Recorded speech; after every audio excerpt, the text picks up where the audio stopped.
Nomination పత్రాలు లాక్కుని దాడి చేస్తే మీసాలు మిలేసి తొడగొట్టాడు మన అంజిరెడ్డి తాత.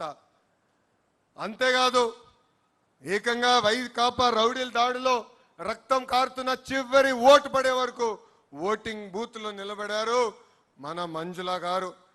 వైసీపీ గూండాలు ఏకంగా వచ్చి కంటి చూపు పోయే విధంగా పొడిచినా ఎత్తిన పసుపు జెండా దించకుండా నిలబడింది మన చెన్నుపాటి గాంధీ.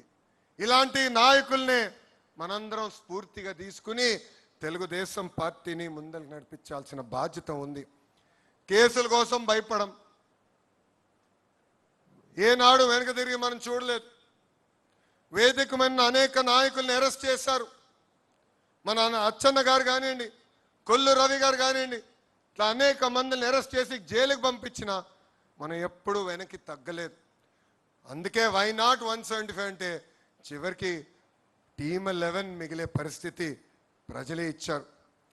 2024 ఎన్నికల్లో అందరం కలిసికట్టుగా రికార్డులు బద్దలు కొట్టాం. భారతదేశ చరిత్రలో ఎప్పుడు జరిగిన విధంగా 94% స్థానాలు మనం కైవసం చేసుకున్నాం. 175 నియోజకవర్గాల్లో 164 స్థానాలు ఎన్డీఏ సొంతం చేసుకుంది. శ్రీకాకుళంలో 10 out of 10, విజయనగరంలో 9 out of 9, తూర్పుగోదావరి జిల్లాలో 19 out of 19, వెస్ట్ గోదావరి జిల్లాలో 15 out of 15, కృష్ణాలో 16 out of 16, గుంటూరులో 17 out of 17, నెల్లూరులో 10 out of 10, అనంతపూర్లో కూడా 14 out of 14. అంటే 8 ఉమ్మడి జిల్లాల్లో క్లీన్ స్వీప్ వచ్చింది.